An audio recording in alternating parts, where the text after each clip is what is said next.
చేస్తారు, బహిరంగ సభలో నిలదీస్తారు. మీకేమో ఉక్కిరి బిక్కిరి అయిపోతున్నారు.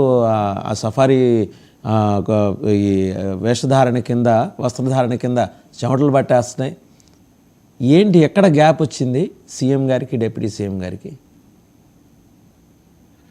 సార్, ముందుగా మీకు ప్యానల్లో ఉన్న సభ్యులందరికీ శుభోదయం తెలియజేస్తూ, ఇక్కడ గ్యాప్ అనేది ఎక్కడ లేదండి. ఇది కూటమి ప్రభుత్వం, ముగ్గురు అభిప్రాయాలు పంచుకొని చేసుకునే ఒక ప్రభుత్వం. నిజంగా లా అండ్ ఆర్డర్ అనే అంశంలో పవన్ కళ్యాణ్ గారు ట్వీట్ చేశారు, మళ్ళీ డిలీట్ చేశారు అనే అంశం నేనైతే చూడలేదు. కానీ సరే, వేరే వాళ్ళు స్క్రీన్ షాట్స్ తీసి పెట్టడం అవి మిత్రులు చూశాను. శరీరానికి అవసరం లా అండ్ ఆర్డర్ వ్యాధి వచ్చినప్పుడు, లేకపోతే ఇదని చెప్పి ఆ సంబోధనలు చేస్తూ దాన్ని గతంలో అంబేద్కర్ గారు కూడా సూచించారని చెప్పి చెప్పడం రాజ్యాంగంలో అని చెప్పి ఆయన ట్వీట్ చేయడం జరిగింది. సరే, శాంతి భద్రతల సమస్య వచ్చినప్పుడు శరీరానికి వైద్యం అవసరం అంటే శరీరానికి పోలీసు రీతిలో థర్డ్ డిగ్రీ ప్రయోగిస్తే ఆ వైద్యం అందిపుచ్చుకున్న ఆ రోగి కోర్టులోనో జడ్జి గారి ముందో చెప్తాడు, ఏమంటే నన్ను కొట్టారు అని. ఏది మన రఘురామ కృష్ణరాజు గారి లాగా.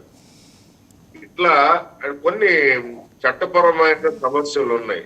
ఈ చట్టం తెలియనప్పుడు పోలీస్ వ్యవస్థ లేదు ప్రజలకి, చట్టం తెలిసిన తర్వాత పోలీస్ వ్యవస్థ లేదు. ఎందుకంటే ఈ రోజున సోషల్ మీడియాలో కానీ ఏదైనా కానీ మిమ్మల్ని అరెస్ట్ చేస్తున్నారా అని చెప్పంటే మీరు 41 నోటీస్ తెచ్చారా అని అడగమంటారు. ఇట్లా సోషల్ మీడియా ఈరోజు బాగా డెవలప్ అయింది. దానిలో క్రమంలో పోలీసులు కూడా ఏమీ చేయలేని పరిస్థితిలో ఈరోజు పోలీస్ డిపార్ట్మెంట్ గతంలో లాగా ఉంది.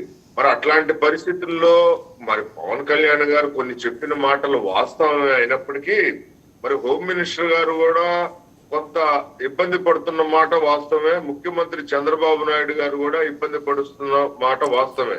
ఎందుకంటే మహిళల పైన అత్యాచారాలు గాని, లేకపోతే వైసీపీ వాళ్ళ దాడులు, హత్యలు గాని, ఇట్లాంటి చాలా కొన్ని అంశాలు చూసుకుంటే శాంతి భద్రతల సమస్యలు అనేవి రేకెత్తించడం కోసం వైఎస్ జగన్ గారు ఏదో ఒక వ్యూహం అయితే పన్ని ఉన్నారు.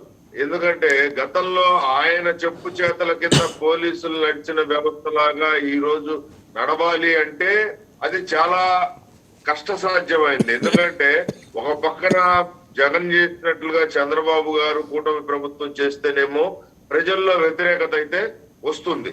ఎందుకంటే ఎవరిని పడితే వాడిని గోడలు దూకి అర్ధరాత్రి పూట్ల అరెస్టులు చేయటం, లేకపోతే ఇంట్లో మహిళల్ని ఈడ్చుకెళ్లటం, ఇట్లాంటివన్నీ ఈ ప్రభుత్వంలో చేస్తే కొంత ప్రభుత్వం మీద వ్యతిరేకత భావన మరి మీడియా మిత్రులుగా మీరు భావస్వేచ్ఛ ప్రకారం ప్రకటిస్తారు, అట్లానే ప్రజలు భావస్వేచ్ఛ ప్రకారం ప్రకటిస్తారు సోషల్ మీడియాలో. ఇట్లాంటి అంశాలు చాలా అందులో మిళితమై ఉన్నాయి.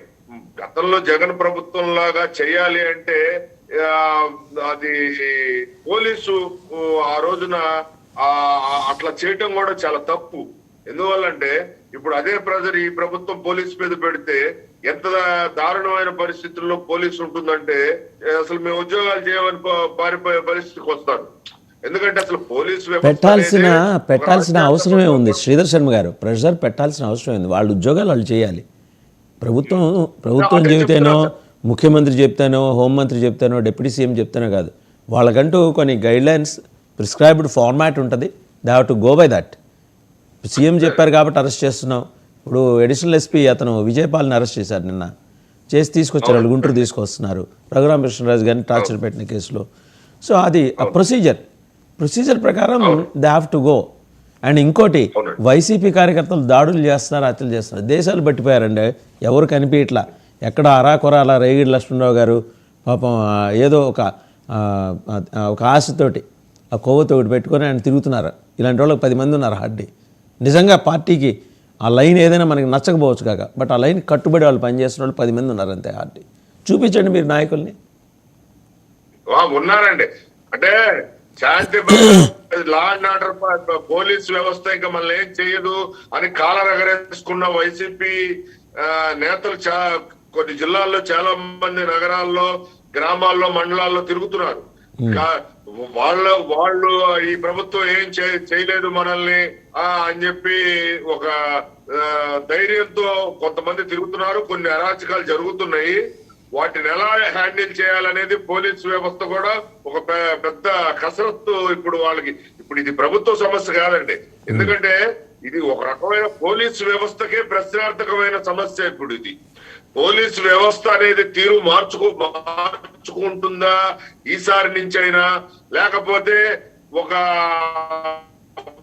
బ్యూరోక్రసీ క్రింద నలిగిపోయి దానికంటూ ఒక స్వేచ్ఛాయుతమైన వాది ఒక పెద్ద క్వశ్చన్ మార్కు.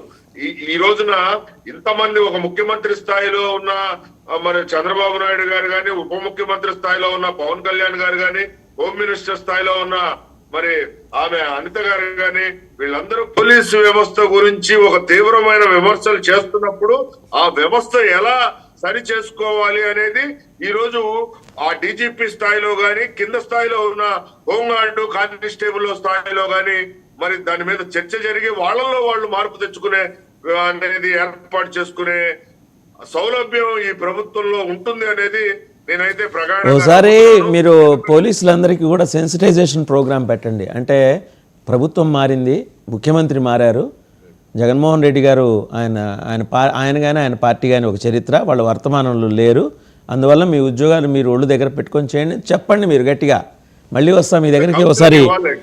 ఒకసారి వివేక్ బాబు గారి దగ్గరికి వెళ్తాం. వివేక్ బాబు గారు 2 అంశాలండి.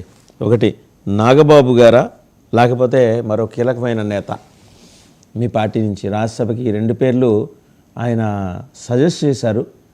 ఎందుకంటే బీజేపీ నుంచి ఒత్తిడి